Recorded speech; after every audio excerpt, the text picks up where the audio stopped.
Digo que lo pongan porque varios de ustedes comentan que está bueno para ustedes volver a ver las clases. Hay un sistema en el YouTube que a mí me permite ver si la gente mira o no mira los videos y veo que varios de ustedes miran, así que bueno, lo seguimos manteniendo, porque al principio un poco yo me preguntaba si tenía sentido tanto grabar la clase, tanta cosa, pero parece que les sirve, así que lo seguimos haciendo. Ahí ya puse para grabar y están entrando todos porque saqué la habilitación, así que ya directamente los que entran al link pueden acceder. Te nombramos la capitana de Zoom. Antes la capitana de Zoom era Camila. ¿Está Cami? Estamos cambiando.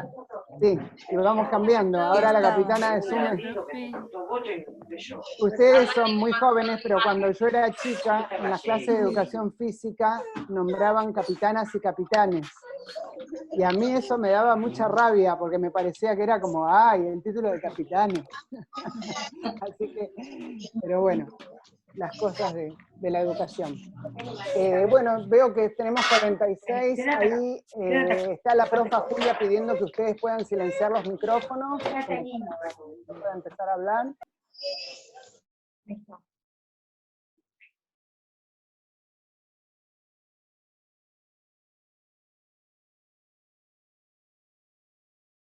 Sí puedo. No se escucha. Vos me tenés que habilitar, creo, ¿no? Ahí está. Buenísimo, gracias. Ahí voy.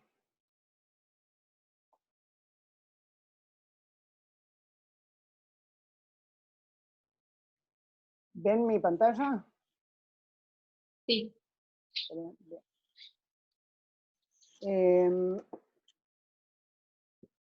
Algunas personas, algunos y algunas de ustedes trabajan con texto manuscrito.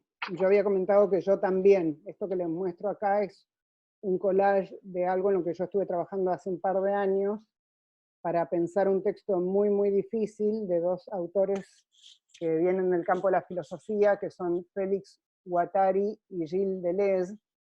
Y en su momento, como me enfrenté con un texto del cual casi no entendía nada, eso en realidad hace muchísimos años, ¿no? Pero después cuando lo volví a agarrar hace un par de años y coordiné un grupo de trabajo sobre estos temas, se nos ocurrió hacer literalmente un collage de texto, y esto que ven acá es un poquito cómo trabajé yo en ese momento, y resultó efectivo eso de desarmar todo el texto literalmente, o sea, escribirlo, recortarlo y volverlo a armar, para ir encontrando lo que en esta clase vamos a llamar vínculos intertextuales e intratextuales. Yo ya usé esa palabra la vez pasada, no sé cuántas de ustedes me escucharon, pero hoy la vamos a volver a recuperar y a usar esas nociones para trabajar durante el transcurso de la clase. Me quiero poner el tiempo porque empezamos más tarde. Entonces, bienvenidas, bienvenidos a la clase 5. Vamos a tratar de recorrer hoy nuevamente y en un poquito de más detalle estos conceptos que son vigilancia epistemológica, pluralismo epistemológico y pluralismo metodológico. Y básicamente vamos a ir a tratar de desmenuzar esto de pensar cómo pensamos.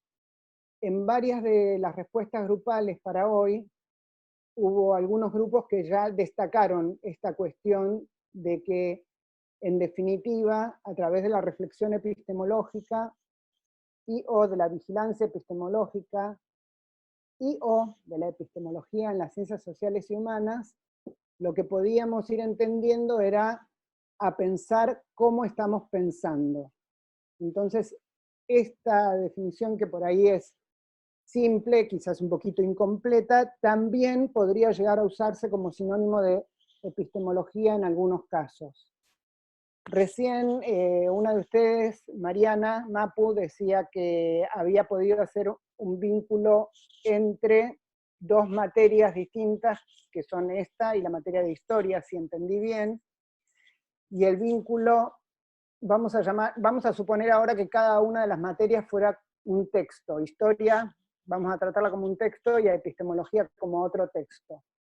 En ese caso diríamos que Mapu pudo hacer un vínculo intertextual, y si entendí bien, el tipo de vínculo que vos identificaste fue por el contenido concreto, es decir, por el momento de la historia en donde se explicaba algo que había ocurrido en cada caso. En un caso, los cambios relativos al surgimiento del capitalismo como sistema mundo, y en otro caso, cómo esas cuestiones se vinculaban a la generación de conocimiento. ¿Dije bien lo que dijiste? Bien, aprobó la profesora. Buenísimo. Entonces, nuestra planificación optimista de hoy es tener un primer bloque que ya empezamos tarde, que empezaba a 6:30, o sea que va a estar un poco corrido en 15 minutos, en donde voy a tratar de hacer nuevamente una exposición conceptual. Ahora voy a explicar un poquito mejor de qué se trata. Ahí puse un cartelón que dice que si se corta el Zoom, por favor, no desesperen y volvamos a entrar, sobre todo yo, no desesperar que me pongo recontra nerviosa. Después en mi casa me cargan, después de que doy clase con ustedes, como quedo bastante eléctrica, me hacen muchas bromas en mi casa y yo les cuento todos los problemas que tuve de conexión, que básicamente esos son los problemas porque todo lo demás está saliendo muy muy bien y estamos recontentas, pero el tema de la tecnología todavía nos presenta muchos desafíos y en mi caso se debe a que tengo muy mala conexión y tengo una computadora que ya anda más que para atrás que para adelante, pero bueno, es lo que hay. Entonces, después del primer bloque, vamos a pasar a un segundo bloque, solamente si ustedes lo quieren hacer, es decir, después de ahí dice 20 horas, pero va a ser 20:15, si hay preguntas o comentarios, nos quedamos un rato más, y después me voy a reunir con los del equipo de apoyo. Ahora, la vez pasada implementamos algo que me pareció buenísimo, que fue que cuando nos reunimos con el equipo de apoyo, los y las que quisieron se quedaron igual. No sé cuántos se quedaron y no importa, pero me pareció interesante porque si bien el equipo de apoyo justamente se hace rotativo para que no les pese mucho a cada uno, al mismo tiempo pareció que a algunos y a algunas les interesaba estar igual, así que siempre son bienvenidos a quedarse hasta que, bueno, hasta que después ya terminamos la clase, digamos. Algo que, perdón, voy a volver para atrás un segundo porque dije que iba a explicarlo del primer bloque y no lo hice. ¿Qué es esto? Nosotras, si se dan cuenta, planificamos en realidad la didáctica, es decir, la técnica específica a través de la cual vamos a enseñar, a eso le estamos llamando didáctica, de esta materia, ya antes de que empezara este curso. Como ustedes saben, por motivos de la pandemia lo tuvimos que readaptar, pero básicamente la planificación la teníamos igual. Es decir, la planificación es parecida, adaptada al medio virtual. Eso hace que para ustedes el programa siempre sea una guía a medida que seguimos avanzando. Quiere decir que no porque ya lo leyeron una vez y buscaron las palabras que no entendían y mandaron la guía, el programa quedó archivado quién sabe dónde. Al revés, les pedimos que lo vuelvan a mirar porque notamos que muchas veces se pierden o dicen no entender y nosotras por ahí no entendemos lo que no entienden porque estaba explicitado en el programa, lo cual no quiere decir que no lo podamos volver a explicar, y creo que hasta ahora absolutamente todas las preguntas o consultas que hicieron, o incluso recomendaciones, o incluso críticas constructivas, las fuimos tomando porque de eso se trata la metodología que usamos, de una construcción de conocimiento en conjunto. Entonces, repito, yo ahí puse el primer bloque, es una exposición conceptual, y lo que vamos a hacer es ubicarnos en el final de la unidad 1 y dirigirnos hacia la unidad 2 del programa. Ahora, por ahí de memoria, ustedes no se acuerdan qué era la unidad 1 y cuál la unidad 2, yo ahora lo voy a reponer, pero en caso de que no se acuerden, obviamente pueden ir al programa y fijarse. En la unidad 1 nos habíamos propuesto tratar un enfoque general de lo que puede ser considerado la epistemología, empezar a revisar qué podría querer decir específicamente para las ciencias sociales y humanas. También les habíamos propuesto pensar que existen modos diferentes de conocer y por lo tanto existen epistemologías variadas, y además les habíamos propuesto que empezáramos a usar lo que llamamos operaciones analíticas o herramientas analíticas. Más o menos eso era la unidad 1. Y en la unidad 2 ya vamos perfilando un poco más específicamente sobre contenidos en educación y psicoanálisis, porque los vamos a tomar como dos ejemplos de dos ciencias que en realidad están a caballo entre las ciencias humanas y sociales, según en qué facultad o en qué lugar se hable de cada uno, y de eso también vamos a hablar hoy. Y vamos a ir tomando a lo largo de esta unidad ejemplos concretos de pensadores y pensadoras que practicaron sus disciplinas, es decir, que practicaron el psicoanálisis y que practicaron la educación, pero que a la vez realizaron investigación en esos campos. Entonces en la unidad 2 vamos a tener esa particularidad. Por ahora, los textos que están subrayados en color, creo que es naranja, son los que o ya eran obligatorios o van a ser obligatorios. Es decir, el texto de Fernando Farías ya lo empezamos a presentar la vez pasada. Estoy usando el lenguaje obligatorio porque la vez pasada en la reunión con el equipo de apoyo me sugirieron que trate de usar esa nomenclatura, que ustedes la comprenden mejor.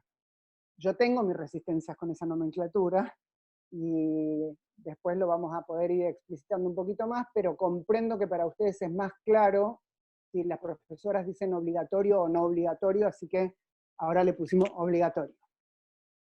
Entonces, el texto de Fernando Farías era sugerido para la clase pasada, obligatorio para esta, y los textos que ven en naranja, mejor dicho, los autores y textos que ven en naranja van a ser obligatorios para la clase que viene. Ya subimos en el aula virtual las 3 clases que siguen a esta. Esperemos que no se mareen, porque otras veces cuando los y las estudiantes reclaman que quieren ver toda la planificación, yo les digo fíjense en el programa, porque ahí está la planificación, pero a la vez quieren ver más específicamente cada clase que va a pasar, y bueno, ya subimos 3 clases a futuro. Así que si quieren orientarse al respecto de estos autores y autoras que estoy nombrando, simplemente cliquen en la clase 6, 7 y 8, que les va a aparecer ahí el contenido y el enfoque que les estamos dando a cada clase. Los textos que están puestos en blanco, que son el de Marisol Facuse, perdón, el de Paul Feyerabend, no los vamos a considerar obligatorios, aunque, como ustedes ya vieron, aparecen en el texto de Fernando Farías. Por lo cual a nosotras lo que nos parece, y sé que algunas y algunos de ustedes ya lo hicieron, nos parece interesante que al menos den una mirada a esos textos no obligatorios, porque les va a enriquecer lo que ya fueron aprendiendo a través del texto de Farías. De todas maneras, tenemos un invitado para la clase que viene, que es Matías Camalet, que yo ya informé por mail que él se va a sumar a, digamos, a ayudarnos en la cursada, y lo hizo por voluntad propia. Creo que todos y todas ya recibieron ese correo y explicábamos que él fue estudiante de esta materia el año pasado, se conectó en principio con una persona que está cursando ahora la materia, porque esa persona le hizo consultas, y a partir de eso se le ocurrió que en realidad podía él brindar apoyo a todas las personas que quieran, y además lo invitamos a presentar la clase que viene, así que él va a trabajar un poquito con estos autores, Facuse y Feyerabend, en relación a algo que él va a presentar. ¿Hasta acá hay alguien que quiere preguntar algo? Sigo entonces. El texto que estamos trabajando se llama La epistemología de las ciencias sociales en la formación por competencias de pregrado, y ya vimos la vez pasada que es un artículo científico, es de un autor que ya está fallecido, y algo que resultaba interesante, que la vez pasada yo ya lo expliqué, pero como la vez pasada creo que hubo un poco de ansiedad, y a lo mejor no se escuchó, vale la pena repetirlo. Esta persona trabajó más específicamente dentro del campo del trabajo social, intentando entender de qué manera las concepciones que están vigentes en el área, o en la disciplina, mejor dicho, del trabajo social, se vinculan con los conocimientos más generales de las ciencias humanas y sociales. Y su preocupación está en que en trabajo social, igual que en muchas otras disciplinas, esto es igual para educación o para psicoanálisis, importa tanto el saber hacer como el campo teórico de conocimiento al que se remite ese saber hacer. Es decir, estas dos cuestiones, que sería el saber profesional y el saber disciplinar, en trabajo social necesitan estar en un diálogo muy agudo, o por lo menos eso es lo que él propone, y yo estoy de acuerdo. Además, en mi trabajo con muchas y muchos trabajadores sociales y veo eso en vivo. Y algo interesante también acerca de la disciplina y de la profesión del trabajador y trabajadora social es que a lo largo del tiempo fue teniendo algunas disputas, algunas diferencias con otras disciplinas, y se fue perfilando como un campo propio y legítimo en su propio peso. Es decir, al principio el trabajo social ni siquiera existía como disciplina, quizás sí existía como práctica profesional, pero no como disciplina, y a lo largo del tiempo, no solamente en nuestro país, sino en muchos otros lugares, se fue generando una producción de saber propio de esa disciplina. Con lo cual, ese sería un caso interesante, si ustedes quieren profundizar. Otro artículo de este mismo autor, de nuevo, esto está con blanco y es no obligatorio, para llamarlo en los términos que ustedes manejan, pero les dejamos esa cita ahí porque si ustedes se interesan por algún motivo, por entender mejor aspectos específicos de la disciplina y la profesión trabajo social, acá en este otro trabajo de este mismo autor lo van a poder consultar. Decíamos la vez pasada que este autor ya en el título les da una alerta acerca de que va a hablar de por lo menos estas 4 cuestiones: epistemología, ciencias sociales, formación por competencias y pregrado. Y acá quiero hacer un pequeño alto para tratar de pensar, y si alguien se anima a tomar la palabra, pensar en conjunto conmigo en voz alta, porque en el programa estamos usando varias veces en forma casi indistinta o para hablar de lo que hacemos, de ciencias sociales y ciencias humanas. Y nos interesaría saber si alguien se puso a pensar en eso, por qué usamos esos dos tipos de términos, si alguien tiene idea por qué parecen existir esos dos campos que parece que son lo mismo o no son lo mismo. ¿Alguien tiene algún pensamiento sobre esto o sabe algo que quiera aportar o quiere comentar algo?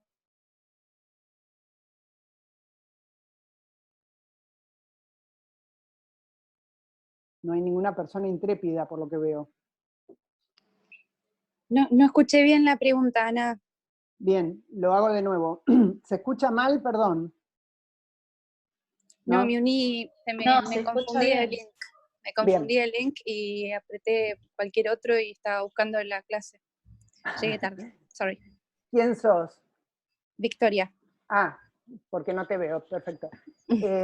La pregunta que yo hacía era la siguiente.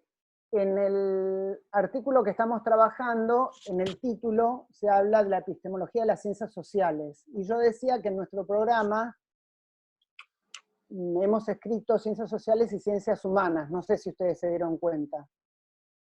Y decíamos, o más bien yo preguntaba si alguien sabía por qué existen esas dos nomenclaturas que son distintas, aparentemente se conectan, pero no son lo mismo. Si tienen alguna experiencia al respecto, saben algo al respecto, quieren aportar algo. Esa era la pregunta. Yo me lo pregunté, pero no sé cuál sería la diferencia. Y cuando te lo preguntaste, ¿qué pensaste? No, me llamó la atención que una sea humanas o humanidades respecto a lo humano y lo otro sea más respecto a lo social. Eso parece una tontería, pero bueno, lo pensé así, pero la verdad es que no profundicé mucho más. Sí, ¿alguien más lo notó y profundizó o no profundizó, lo definió hasta ahí y se quedó pensando nada más? Profe. Sí. ¿Me escuchan ahí? Sí. Ah, bueno. No, yo creo que tienen una relación, no sé, desde mi parecer, ¿no? Tienen mucha relación porque en realidad el humano vive en un contexto que es social y que lo condiciona todo el tiempo, o viceversa, digamos. O es condicionado por ese contexto también. Entonces, o el humano también, quiero decir, tiene injerencia en ese contexto también. Entonces, digamos, yo no investigué ni busqué ninguna definición ni nada, sino desde mi saber, o sea, desde lo que ahora, cuando se hizo la pregunta, se me vino a mi pensamiento, digamos. Sí, bien, o sea que sí, por lo menos estas dos cosas que dijeron, seguro que son elementos que están presentes en esta distinción. Algo Profe, que este año, ¿sí? Hola, profe, ¿qué tal? Yo estaba ¿Cómo pensando, estás? estaba pensando algo así como que las ciencias humanas están más dirigidas a la conformación del pensamiento humano y a las ciencias sociales más a los fenómenos de esos humanos en sociedad, ¿puede ser? Esa también podría ser otra afirmación que sería cierta, igual que las dos anteriores. O sea que las tres cuestiones que dijeron son elementos buenos para pensar esto. Si hiciéramos una investigación más de tipo histórica, lo que veríamos sería que en realidad un nombre u otro es adoptado en distintos contextos de manera diferente. Por ejemplo, en la Universidad de Buenos Aires existe una facultad de ciencias sociales, pero a la vez también existe una facultad de psicología y a la vez existe una facultad de filosofía y letras. Y además existe la facultad de derecho. Eso es la UBA, estoy hablando de la UBA. Ahora, todas esas podrían considerarse, de hecho lo son consideradas ciencias sociales o humanas en otras facultades. En la provincia de Jujuy, por ejemplo, existe la Facultad de Humanidades y ahí adentro de esa facultad tienen lo que nosotros consideraríamos ciencias sociales y humanas dentro de la misma facultad. En otros momentos, este año no lo vamos a hacer justamente porque la modalidad virtual y otras cuestiones nos achicaron mucho el tiempo de cursada, pero nosotros el año pasado, por ejemplo, pedimos a quienes cursaron la materia que hicieran el ejercicio precisamente de comparar, de meterse en las páginas web de las universidades nacionales y fijarse, y si tienen ganas de curiosear lo pueden hacer, como va a ser no obligatorio, pero si tienen ganas lo hacen, y se van fijando qué disciplinas y profesiones hay dentro de cada facultad que se dice ser humana o social. Y se van a encontrar con una variabilidad grande, con lo cual mi propia respuesta a mi propia pregunta es que en realidad esa clasificación tiene dos respuestas. Una que es histórica, es decir, al principio lo que hoy consideramos ciencias humanas y sociales se llamaban en realidad ciencias del espíritu, ni siquiera ciencias humanas, que es, es una de las palabras en alemán que está puesta en el texto de Farías. Y después empezaron a denominarse ciencias humanas y después aparece la distinción de ciencias sociales. Y el otro aspecto histórico es que de acuerdo a cada facultad, cada universidad, cada contexto nacional, inclusive cada lengua, esas ciencias adoptan un nombre un poquito distinto, o sea, lo que entra dentro de humanas puede ser una cosa, y lo que entra dentro de sociales otra, y viceversa. Conclusión, no hay, desde mi punto de vista, una definición tajante de las ciencias humanas y sociales. Lo cual es complicado, porque cuando queremos empezar a entender de qué se trata, podemos ver que hay muchos matices. Al mismo tiempo, es interesante y nos pone sobre la pista de que ahí algo pasó. Este sería un ejemplo perfecto de un ejercicio que podríamos hacer, que sería tomando el indicio de que existen formas distintas de organizar las universidades y las facultades de ciencias humanas y sociales en las universidades públicas nacionales de la Argentina, provean evidencia acerca de por qué se hicieron esas distinciones. Entonces, la respuesta a esa pregunta solo podría ser fáctica, es decir, ir conociendo en cada caso por qué ocurrió cada cosa. Algo parecido a eso, si se acuerdan, estaba presentado en el capítulo de Apfel-Margolin. Justamente, parte de lo que ella dice es, en realidad, las decisiones de política universitaria se tomaron en relación a una serie de cuestiones sociales y políticas que no necesariamente tienen que ver con las disciplinas en sí mismas, sino con la organización de la vida social y política del Perú en ese momento. Esto que acabo de decir, ¿lo entienden o es algo que les pasa por arriba y no entienden? La profesora empezó a hablar en japonés. ¿Alguien no entendió lo que dije? Porque me resultaría importante saber si no lo entendieron para poder explicarlo otra vez, porque es algo interesante para mí. Seguimos avanzando, pero siempre en esta materia volvemos un poquito para atrás, en el sentido de que ustedes puedan revisitar textos ya conocidos. Sí, ¿alguien quiere hablar? Profe, yo sí lo entendí, pero me gustaría de repente saber más ejemplos porque en efecto sí había una organización específica de las necesidades políticas y sociales del momento, pero ¿cómo influye eso a diferencia de otros ámbitos en la sociedad? Ejemplo, o sea, ¿cuál es la diferencia de ese Perú a cómo se conformaron en otros países, por ejemplo? Sí, hay algunas cuestiones que son muy similares y otras que son muy diferentes. Las cuestiones que son similares tienen que ver con algunos lineamientos generales que ya vimos en la unidad 1, que es la preponderancia o el otorgamiento de mayor importancia a ciertos tipos de conocimientos sobre otros. Eso es general, diría que es universal para el mundo. En América Latina se da de un modo muy particular, porque, usando las palabras de otros autores y autoras, esas formas organizacionales que descartaron por completo ciertos tipos de conocimientos, a los ojos de ciertos autores, son políticas racistas. Por ejemplo, el autor Santiago Castro Gómez trabaja un poco con esa hipótesis, que más bien es una tesis, y tiene escrito un libro al respecto. Y él ubica un poco esa reconfiguración de esta política que estoy diciendo racista para con el conocimiento a finales del siglo XVIII. Eso en el caso de él es en Colombia.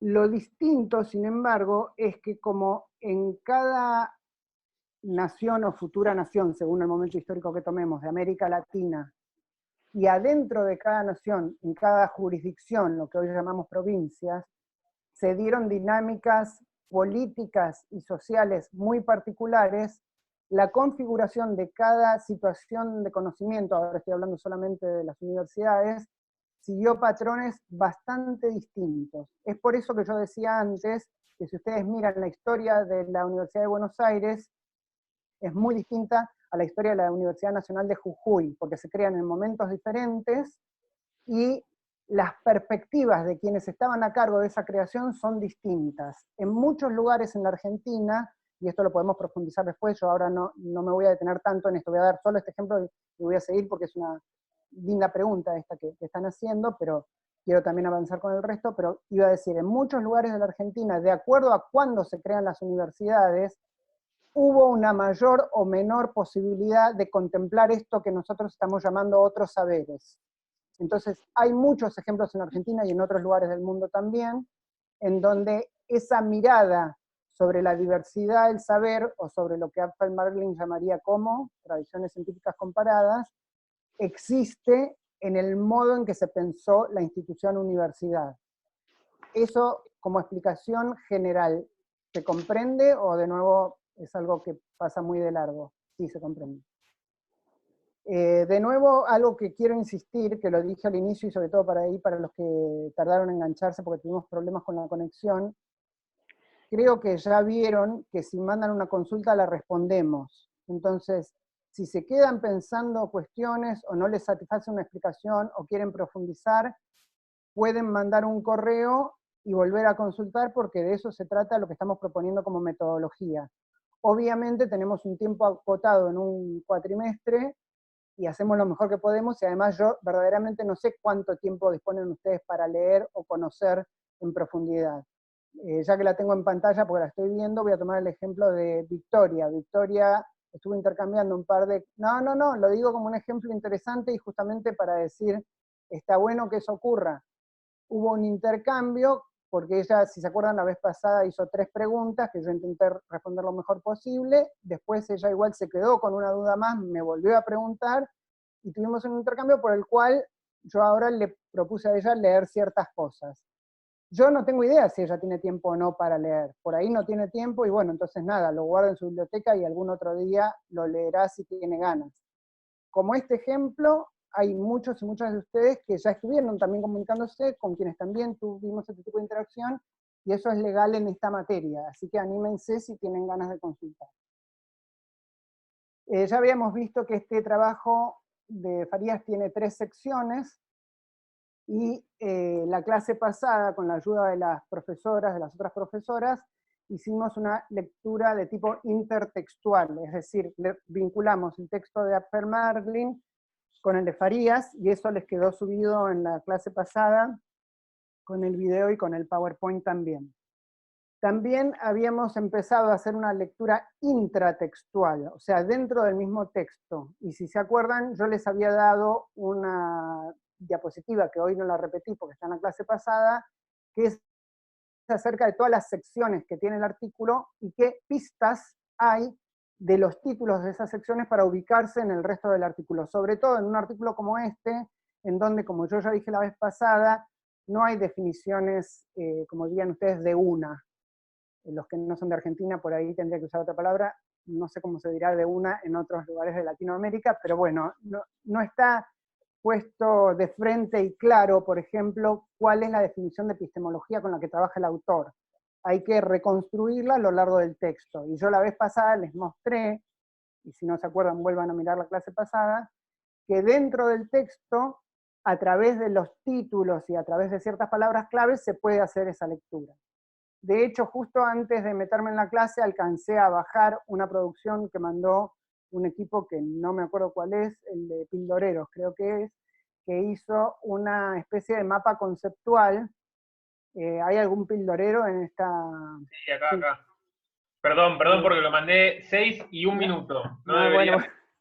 Bueno. No hay drama, no me refería a eso, me refería a que alcancé a bajarlo y, o sea, que no lo vi cuando lo bajaba así de pasada, que además de un escrito hicieron un gráfico, que creo que otros equipos también hicieron un gráfico, y ese gráfico, yo tengo la hipótesis, no sé, voy a ver después, de que es un gráfico que está hecho con una concepción epistemológica intratextual. Es decir, lo que ustedes pensaron que sería una forma de conocer el artículo, a eso estoy llamando en este caso un enfoque epistemológico, es una lectura intratextual conectando las secciones de otra manera en las que están puestas en el artículo. ¿Eso más o menos describe lo que hicieron? ¿Sí? Entonces, no sé si por ahí tanto de otra manera, pero sí. Bueno, después, como lo vi pasar, verdaderamente, como dicen ustedes, estoy sanateando, ¿bien? O ya, sanatear es una palabra vieja, ¿no? Estoy... Chamullando. ¿Cómo es? Chamullando. Chamullando, claro, porque verdaderamente no tuve tiempo de verlo, pero me imaginé que era eso cuando lo vi pasar. La vez